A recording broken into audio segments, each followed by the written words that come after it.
In the dead of night, a suffocating darkness enveloped Michael's room, thick and heavy, as if charged with unspoken terror.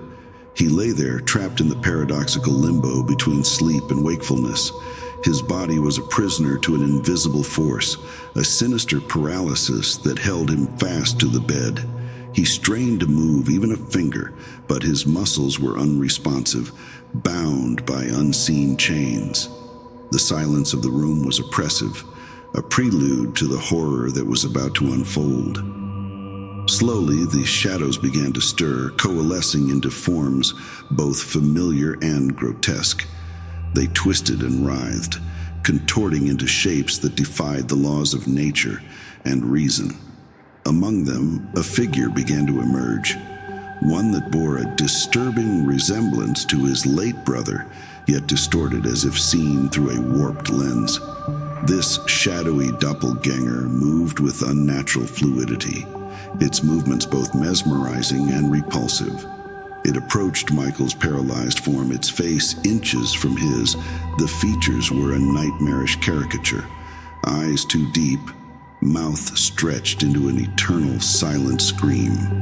The air grew colder, the atmosphere thick with a sense of impending doom. Then the room shifted, the wall seeming to close in as the scene transformed.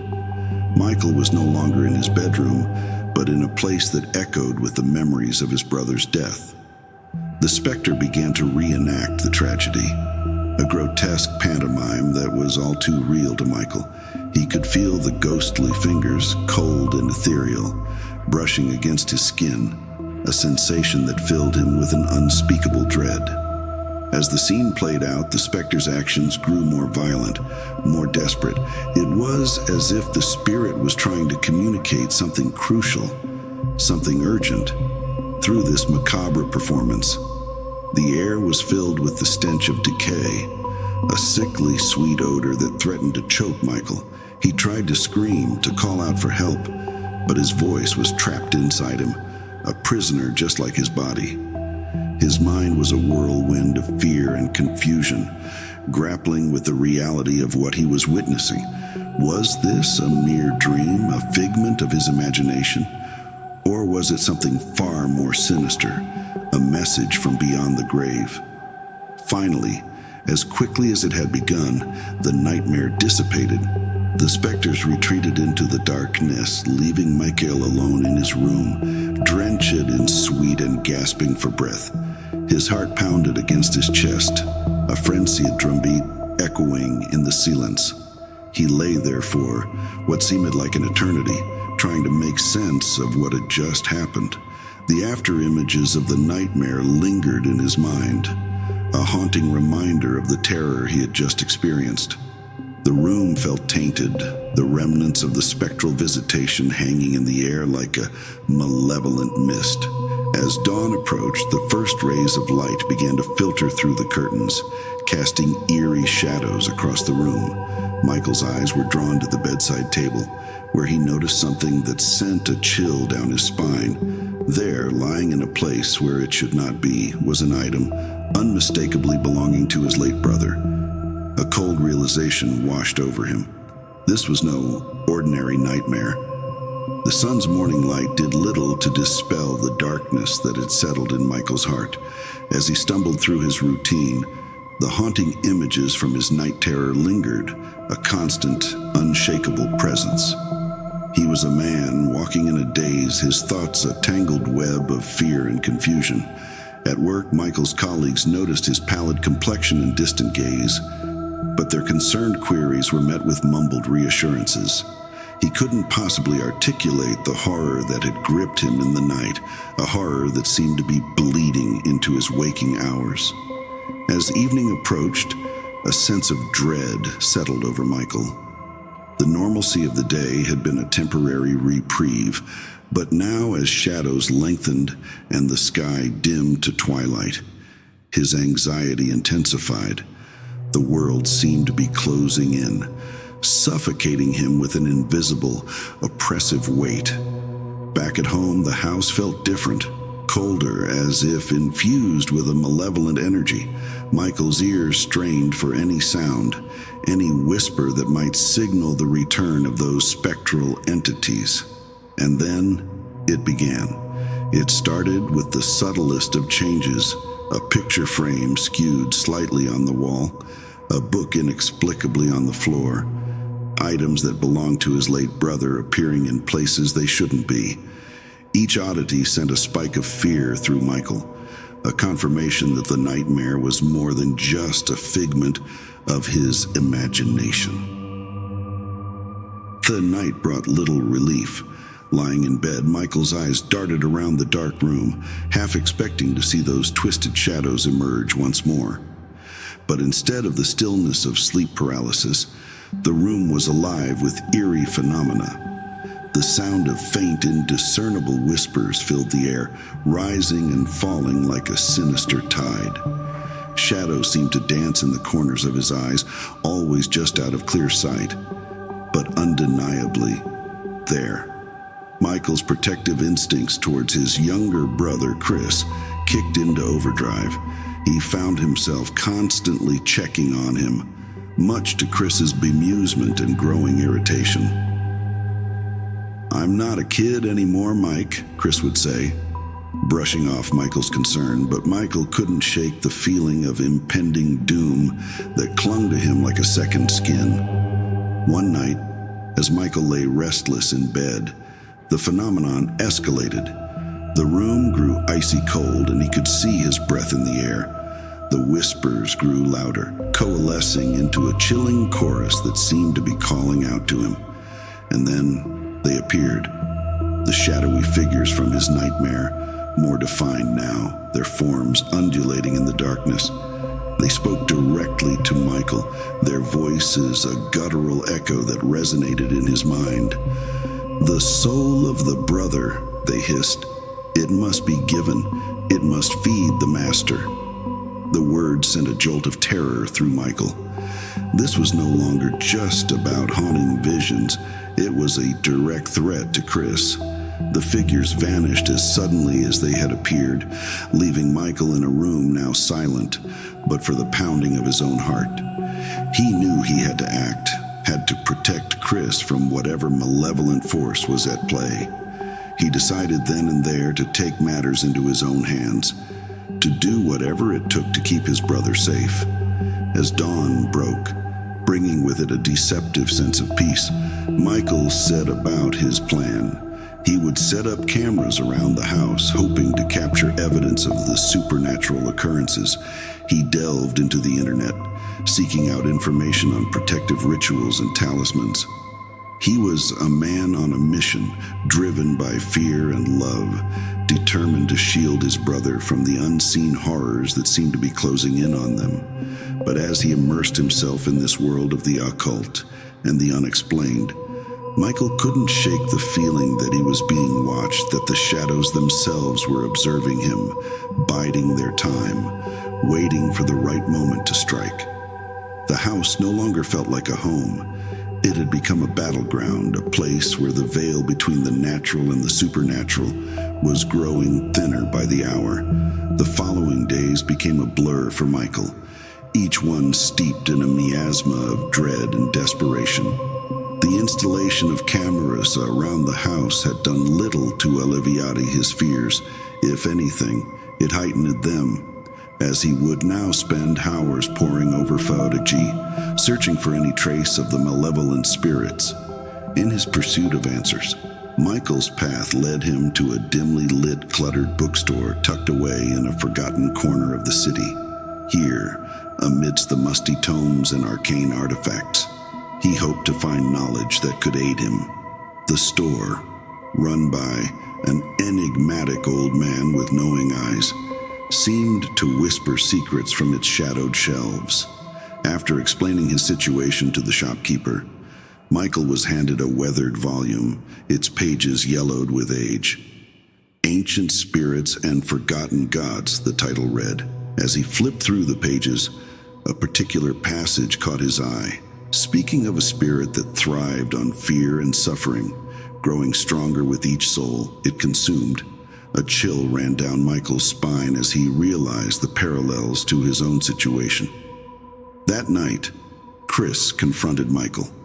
"What's going on with you, Mike? You've been acting really weird," he demanded, his worry for his brother evident. The tension in the air was palpable as Michael struggled with whether to reveal the terrifying truth. Finally, he capitulated, spilling out the details of his nightmares and the subsequent hauntings. Chris listened with a mixture of skepticism and concern. He wanted to believe his brother, yet the story seemed too far-fetched, too rooted in fantasy. But the earnest fear in Michael's eyes was undeniable, and Chris found himself being pulled into the chilling reality of the situation. Together, they delved deeper into the lore surrounding the spirit. They discovered a pattern of tragic deaths in their family line, each occurring under mysterious circumstances. It was as if a dark shadow had been cast over their lineage, a curse that now seemed to be reaching out for Chris. One night, as Michael struggled against the suffocating grip of sleep paralysis, the spirit made its most terrifying appearance yet. It stood at the foot of his bed, a roiling mass of shadows, its presence so overwhelming that the air itself seemed to warp and tremble. In a voice that resonated with the agony of countless souls, it spoke, revealing its intention to claim Chris that very night. Michael awoke with a start, his heart racing, the echo of the spirit's words still ringing in his ears. He knew he had no time to lose.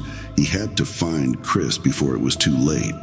Frantic, he searched the house, calling out his brother's name, his voice edged with panic. But Chris was nowhere to be found. Panic clawed at Michael's insides as he scoured the house for any sign of Chris. Each empty room amplified his dread, a silent testament to his worst fears. The night, once a time of rest, had become a landscape of terror, filled with shadows and unseen threats. Finally, in a small overlooked corner of the basement, Michael found Chris huddled and shivering. His eyes were wide with fear, a fear that mirrored Michael's own. "They were here," Chris whispered, his voice barely audible. "In the shadows, they spoke to me." The revelation sent a shiver down Michael's spine. The spirits were no longer just a torment for him. They were actively targeting Chris. Without a word, Michael took his brother's arm, guiding him out of the house. They needed to get away, find some semblance of safety, if only for a night. They ended up in a nondescript motel on the outskirts of town, a place so far removed from their lives that it seemed almost surreal. The fluorescent lights in the dingy room flickered, casting an uneasy, stuttering glow. As they settled in, the air between the brothers was heavy with unspoken words. Finally, Chris spoke, his voice a mix of confusion and desperation. "Tell me everything, Mike. I need to know." And so, Michael recounted the tale, from the first horrific episode of sleep paralysis to the spirit's ominous demand. Chris listened in silence, his expression a mix of skepticism and dawning horror. As the night deepened, the brothers planned their next steps. Mikhail proposed a desperate plan. They would confront the spirit, armed with knowledge from the ancient tome and any other resources they could gather. But as they strategized, a startling realization dawned on Chris. The weight of the situation, the danger he was in, and the torment his brother had endured because of him became overwhelming. In a moment of quiet resolve, Chris considered the unthinkable. What if his surrender to the spirits could end this nightmare once and for all? Michael, sensing a shift in his brother's demeanor, immediately shut down the idea. "No," he said firmly. "We face this together. We're not giving in to their demands." The hours passed with the brothers lost in their own thoughts, the motel room a small island in a sea of darkness. The night outside seemed alive, whispering secrets and threats through the thin walls. As dawn approached, Michael and Chris prepared for the confrontation they knew was coming. They gathered salt, candles, and other items mentioned in the ancient tome, creating a makeshift arsenal against the supernatural. But as the first light of dawn filtered through the curtains, an unsettling realization settled over them. This was more than just a fight for survival. It was a battle for their very souls. The day ahead loomed large, filled with unknown dangers, and the looming specter of the spirit that sought to claim them. The dawn greeted Michael and Chris with a sky painted in somber hues, as if nature itself was holding its breath. The brothers, armed with their makeshift arsenal of occult items, made their way to the heart of the forest, where the ancient tome had hinted the spirit would be strongest. The woods were eerily silent, the usual chorus of birds ominously absent. As they ventured deeper, the air grew colder, and a thick fog began to roll in, swirling around them like a living entity. The trees seemed to watch them, their branches twisting into grotesque shapes. Every step felt like moving through a vicus, unseen barrier, testing their resolve. In a clearing, they began the ritual. Michael arranged the candles in a precise pattern, while Chris sprinkled salt in a protective circle around them. As they chanted the words from the tome, a wind whipped up, extinguishing the candles and plunging them into darkness. From the shadows emerged the spirit, a colossal, swirling mass of darkness, its form constantly shifting and changing. It was as if they were staring into an abyss, one that stared back with malevolent intent. The air was filled with the sound of 1,000 whispers, each one a promise of despair and suffering. The spirit spoke in a voice that was both thunderous and seductive, a cacophony of every fear they had ever known. "The soul is mine," it boomed, its words vibrating through the very ground beneath their feet. Michael and Chris stood their ground, reciting the incantations with a fervor born of desperation. The spirit lunged at them, a tidal wave of darkness, but it recoiled as it hit the barrier of salt. A battle of wills ensued, the brothers' chants against the spirit's howling fury. In the climax of their struggle, the spirit manifested its true form, a horrifying visage that was both human and inhuman, its eyes a void of despair. With every ounce of their strength, Michael and Chris continued the ritual, their voices rising above the din. A deafening scream tore through the forest, the sound of the spirit being torn from this world. As the light faded, the brothers found themselves alone in the clearing, the silence a stark contrast to the chaos that had reigned moments before. After the ritual in the forest, Michael and Chris felt a momentary wave of relief wash over them.